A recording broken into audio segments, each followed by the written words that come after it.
Começando mais um Prosa Podcast, sejam todos muito bem-vindos. Eu sou o Nilmar Olímpio, este que é o episódio de número 99. Já peço a todos os amigos que nos sigam nas nossas redes sociais, nosso Instagram, Facebook e o nosso canal do YouTube. As descrições estarão aqui do ladinho do vídeo.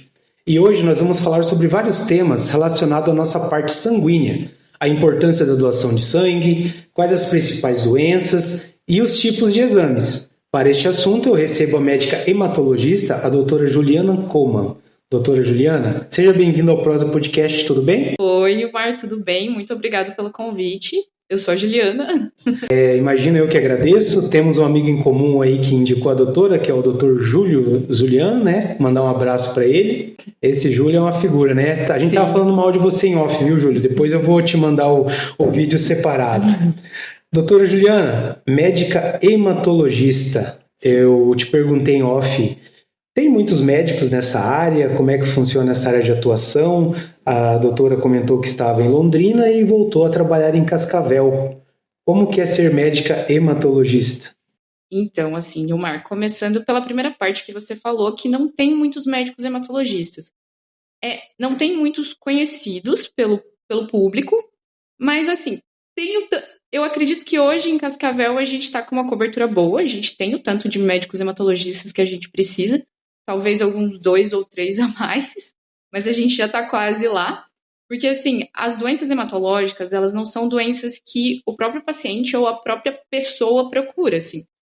Você pode até pensar na tua vida que em nenhum momento você pensou, eu tô com um problema no meu sangue e eu preciso de um médico.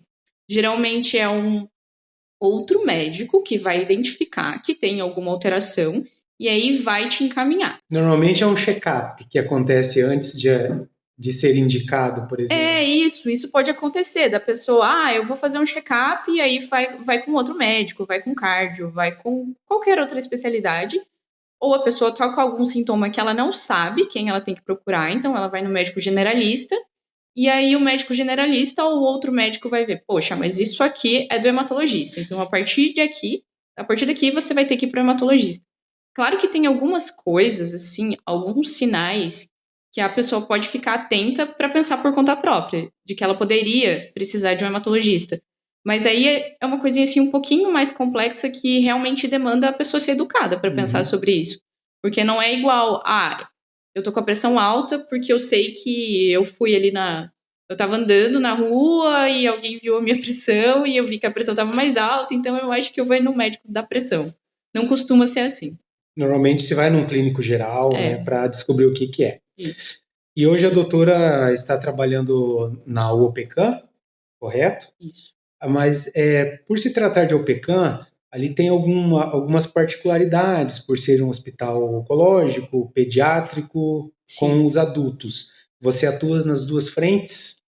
Agora, aqui em Cascavel, na UOPECAM, eu atuo só com a parte dos pacientes adultos, mas eu também sou hematologista pediátrica, eu tenho o meu número lá de especialização, então não é só porque eu quero ser, eu realmente tenho, mas isso aí eu faço fora da UOPECAM. Ali na UOPECAM, por particularidades, só questão de administração mesmo, eu acabei ficando com os adultos e tem a outra equipe que faz a parte pediátrica. Assim, aí fica aquela coisa, o que o médico do sangue faz na UOPECAM?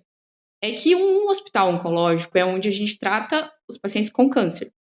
E tem várias doenças oncológicas, vários tipos de cânceres que são do sangue, que começam na medula óssea. Então, assim, já entrando mais pra frente, Sim. A medula óssea é o órgão que produz o sangue. Então, quando você tem uma doença na medula óssea, você precisa do médico hematologista. E, às vezes, algumas das doenças da medula óssea são cânceres. Então, é por isso que tem um médico hematologista ali dentro da UPCAM. Eu acho que praticamente todo mundo já ouviu falar na vida de leucemia. Então, quem cuida de leucemia é o médico hematologista. Aí tem algumas doenças que já não são conhecidas. Por exemplo, mieloma múltiplo. Você já ouviu falar de mieloma múltiplo? Já ouviu esse termo? Eu ouvi dizer porque eu estava estudando de você. Então, isso é uma coisa assim, as pessoas nunca ouviram falar de mieloma múltiplo, mas mieloma múltiplo é uma doença que existe, é um tipo de câncer do sangue, da medula óssea, e ele não é tão raro assim. Não é assim, não existe, existe. E aí é o médico hematologista que cuida de algumas outras doenças que ficam ali dentro da UPCAM. Sim. Só que o médico hematologista, ele não cuida só de câncer. O médico hematologista também cuida de alterações benignas. E aí é a parte que a gente acaba fazendo fora da UPCAM e é o que eu faço fora da UPCAM com a parte pediátrica. Sim, bacana. Falando então de medula óssea, eu vou voltar um pouquinho. Como eu falei para você, há algum tempo eu já estava procurando um profissional para falar sobre a importância da doação de sangue, que se encaixa muito bem nesse assunto também. Falando sobre doação de sangue, também já entra a importância da doação da medula óssea. Isso tem fila de espera? É todo um processo de compatibilidade? Como é que funciona essa parte? Falando do sangue primeiro. Sim. O sangue é até legal para fazer um link com o UPCAM, porque um hospital oncológico, ele precisa muito de doação de sangue para funcionar. Então, tem aquela coisa de, a gente precisa ajudar o UPCAM, ajudar na parte de filantropia, de preciso, talvez, ajudar com trabalho, ajudar com alimento, ajudar com dinheiro mesmo, mas a gente também precisa da ajuda com sangue para conseguir continuar trabalhando. Qualquer hospital precisa ter um aporte, ter algum suporte de conseguir oferecer doação de sangue, uma bolsinha de sangue para quando seu paciente precisa, qualquer um. O HU, ele precisa um monte. Quando alguém sofre um acidente, com frequência precisa de doação de sangue. Vai fazer uma cirurgia grande? Precisa de doação de sangue.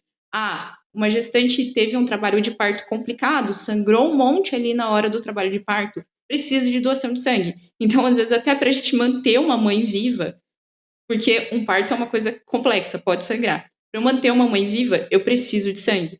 E um hospital oncológico precisa muito, porque as quimioterapias tradicionais, aquelas que a gente imagina que a pessoa cai o cabelo, que tem algumas alterações de imunidade, com frequência, elas atrapalham a produção de sangue. Então, é como se a medula óssea não conseguisse funcionar corretamente, e aí esse paciente oncológico fica com o sangue assim, com a contagem do sangue muito baixinha. E aí precisa de doação de sangue com muita frequência. E assim, igual você falou, eu queria falar de doação de sangue, eu acho isso fundamental. Toda hora tem alguém falando de doação de sangue, mas toda hora vai ter que ter alguém falando, porque não é como se falasse hoje, e aí alguém doa semana, vem um monte de gente doar semana que vem, e aí eu não preciso mais no próximo ano. Quer dizer, no próximo mês. Eu vou continuar precisando o tempo inteiro. Então, toda hora vai ter que ter alguém batendo nessa tecla de, galera, precisa doar sangue, precisa doar sangue. Aí, puxando para outra coisa que você falou, que foi a doação de medula óssea. A doação de medula óssea, ela é um pouquinho mais específica, que precisa também que as pessoas vão até lá e se cadastrem para ser doadores de medula óssea, mas aqui na região sul do país, por exemplo, a gente já tem um cadastro bem grande, bem robusto. Precisa muito, por exemplo, no Nordeste do país, no Norte do país, porque, voltando um pouquinho, quando eu quero achar um doador, alguém para doar medula óssea para mim, por exemplo, eu preciso de alguém que tenha uma parte genética muito parecida com a minha.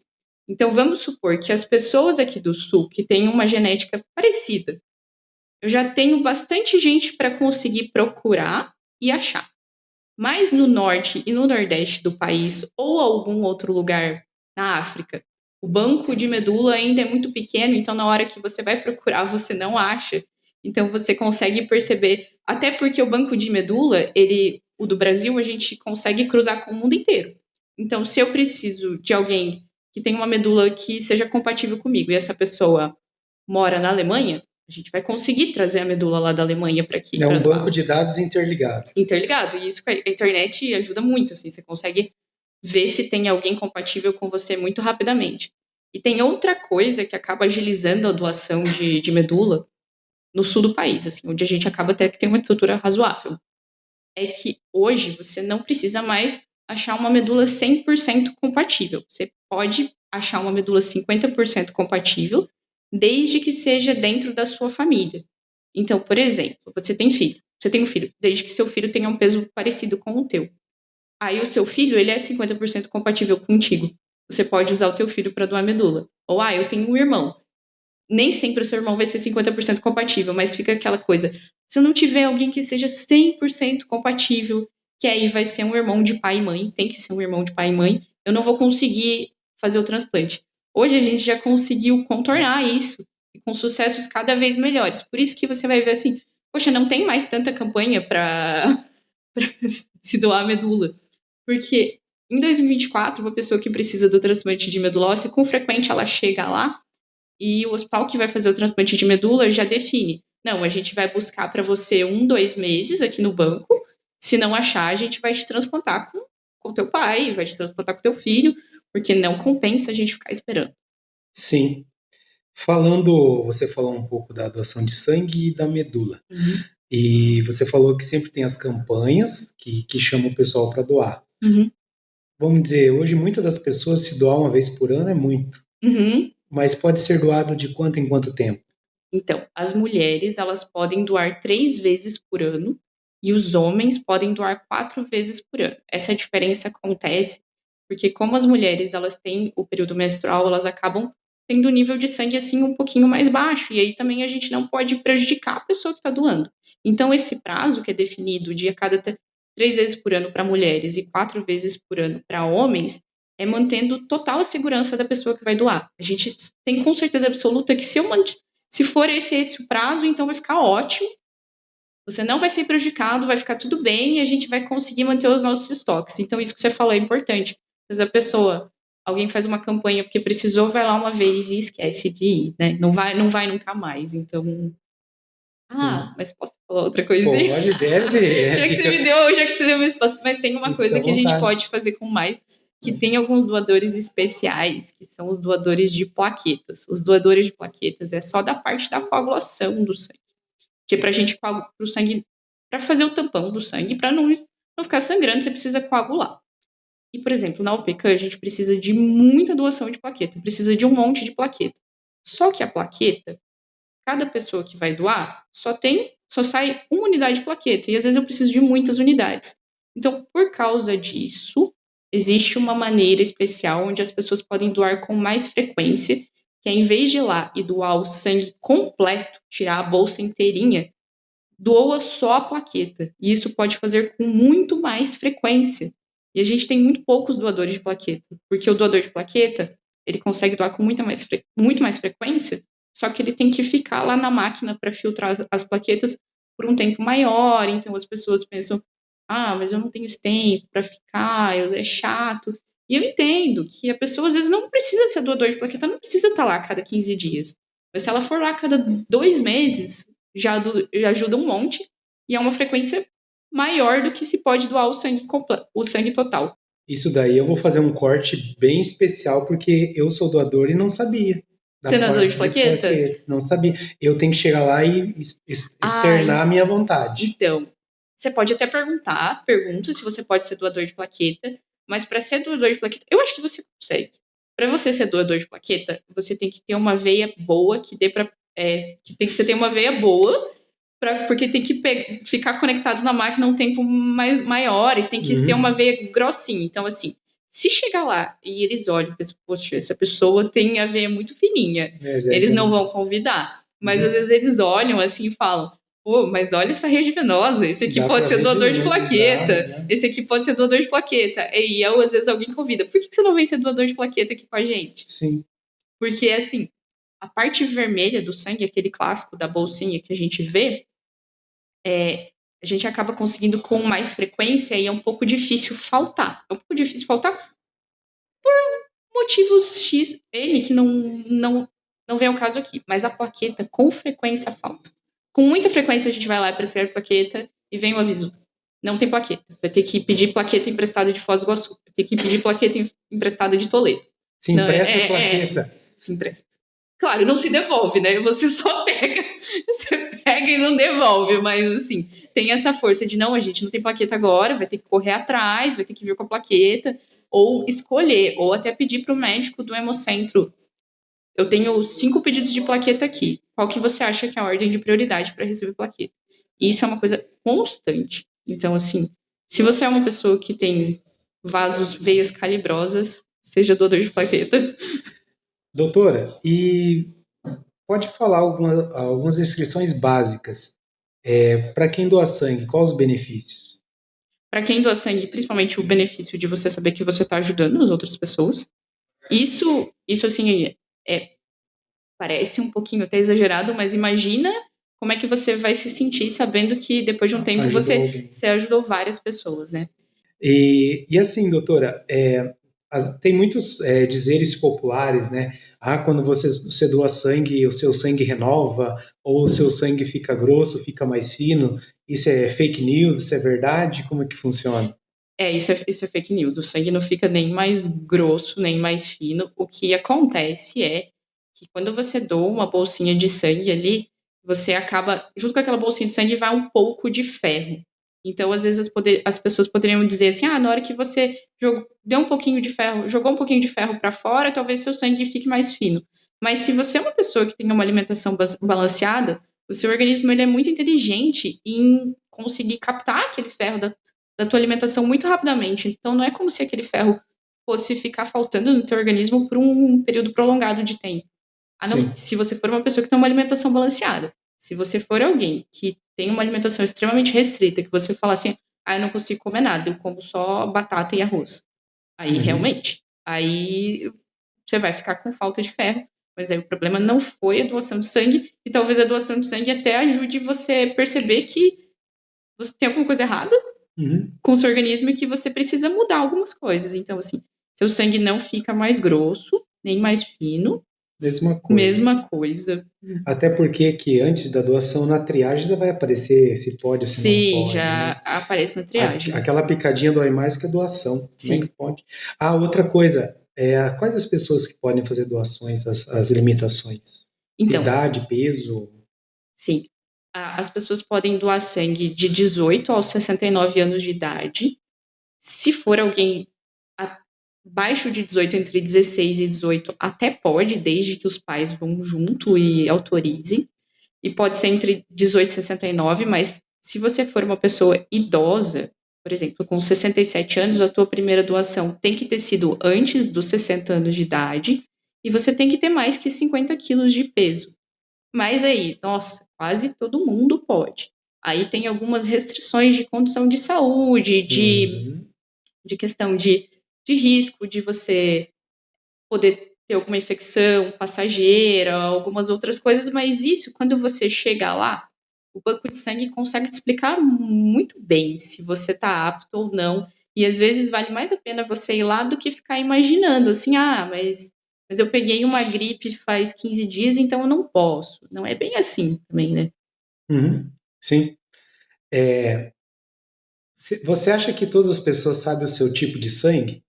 Não, eu acho que todas as pessoas, a não ser aquelas pessoas que iam para a feira de ciências da escola, né? E aí faziam aquele teste ali na hora.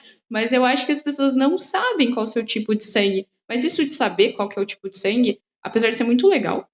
Você sabe qual é o seu tipo? Sim, B de bom.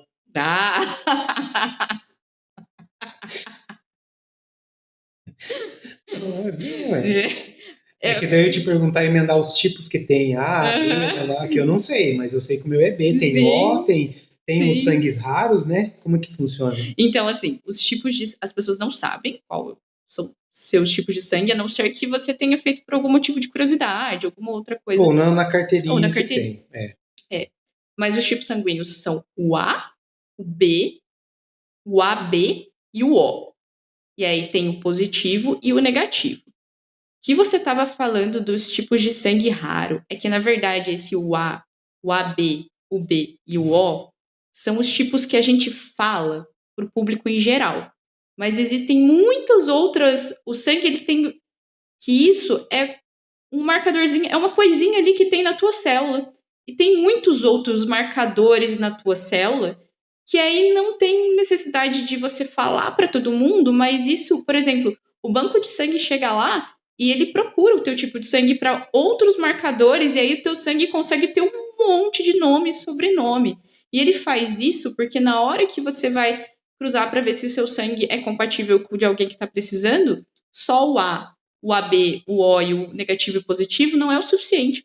O banco de sangue faz um monte de provas de combinações para ver se o sangue realmente é compatível. Então, assim, na verdade, é muito complexo quais são os tipos de sangue. Por exemplo, eu sou B. Se eu precisar de sangue, pode ser que o outro sangue B não dê certo para mim, daquela pessoa específica? Sim, pode ser que sim, porque pode ser que você tenha outros tipos de anticorpos que na hora que você chegou lá ninguém te falou e ninguém nem vai te falar. Ninguém te falar, você tem anticorpo contra tal marcador que aquela outra pessoa tem. Mas só que aí o que vai acontecer é que você nem vai ficar sabendo disso se você precisar de um sangue, porque o Hemocentro ele faz um trabalho tão grande, tão complexo, que ele vai pegar as bolsas que são possíveis para você e aí ele vai sair testando até que ele vai encontrar. E aí vai chegar a bolsa para você. Não vai ter essa coisa de novela, assim, de mas eu cheguei lá e na geladeira só tinha sangue A positivo, De então novo, você né? não vai receber. Isso não acontece na vida real. Eles chegam lá e começam. O que acontece são com as pessoas que recebem sangue com muita frequência. Então, tem gente que precisa receber sangue a cada 2, 3 semanas. Tratamentos. Por tratamentos ou por problemas de saúde. Essas pessoas, elas começam a desenvolver anticorpos contra vários tipos de proteínas que tem no sangue de outras pessoas. Uhum. E aí, para essas pessoas, começa a ficar cada vez mais difícil se achar um tipo de bolsa compatível. E aí, até a pessoa vai ficar, poxa, mas meu sangue é B positivo, eu sei que foi um doador B positivo lá, como é que não tem? Porque existem outras nuances. E a questão que você falou a hemodiálise entra nessa parte? Que a hemodiálise Uhum. a miúdos sai o sangue, entra na máquina e filtra. É esse mesmo sangue que volta para ele ou ele precisa de sangue também? Não. Então, a hemodiálise, ela é um procedimento que é feito para quando a pessoa tem insuficiência renal. Então, o teu rim não está funcionando, você precisa filtrar o sangue para tirar as toxinas. Então, você precisa desde que a gente não consiga um transplante renal, alguma maneira de substituir, então o sangue é filtrado para tirar as toxinas. Sai o teu próprio sangue e entra o teu próprio sangue. Então, fica uma veia grande assim, ou aqui no braço, pega. Então fica igual um filtro mesmo. Sai de um lado, filtra e volta imediatamente. E volta poucos segundos depois, aquele sangue volta para você, mas sem as toxinas. Então, a pessoa Por isso que ficam fracos, né? Mas assim, quando a pessoa que está fazendo hemodiálise, ela não precisa de outro sangue novo. Só que ao mesmo tempo, a pessoa que precisa de hemodiálise, ela com frequência perde um pouquinho de sangue nesse processo de filtração. Então é o mesmo sangue que volta para ela, mas ela acaba perdendo um pouquinho. Outra, que quando o rim da pessoa não funciona e o rim estimula a produção do sangue. Então, quando o rim não funciona, o rim para de estimular a produção de sangue. Então, a pessoa produz muito menos. E pessoas com problemas de saúde crônicos e graves, com frequência, têm a produção do sangue diminuída. Então, se a gente pegar alguém que tem um diabetes grave por muitos anos descompensado, pode ser que essa pessoa precise de transfusão de sangue com frequência. Então, a pessoa que faz hemodiálise, ela não precisa trocar o sangue. Só que, com frequência, ela precisa de transfusão de sangue por outros motivos. Então, assim, eu falei, lá na UPCAM a gente precisa um monte. Na Renal Clean, eles também precisam um monte de sangue. Então, tem vários lugares que precisam de sangue com frequência. Meu Deus. Eu falo, é um assunto de utilidade pública que às vezes quem vai acompanhar, vai assistir, não tem nem noção, né? Pode ser que conscientize várias pessoas a aumentar a doação, né? Sim. Uma coisa bem bacana que eu vi no seu post lá do Instagram, que a gente já está finalizando, o tempo é curto, que eu quero te chamar outras vezes, né? Então, vou falar pouquinho hoje para não. Quando a vida começa, né, com o bebê, ali já começa os seus testes de sangue, que você tem um post que fala sobre o teste do pezinho.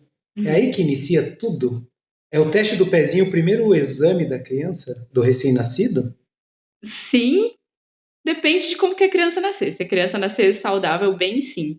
O objetivo do teste do pezinho é você diagnosticar as doenças que podem impactar no desenvolvimento da criança antes que aquela doença tenha algum sintoma.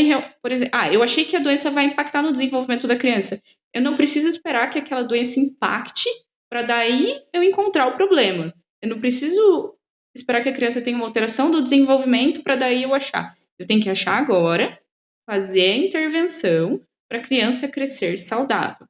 E o teste do pezinho, ele é um teste de triagem.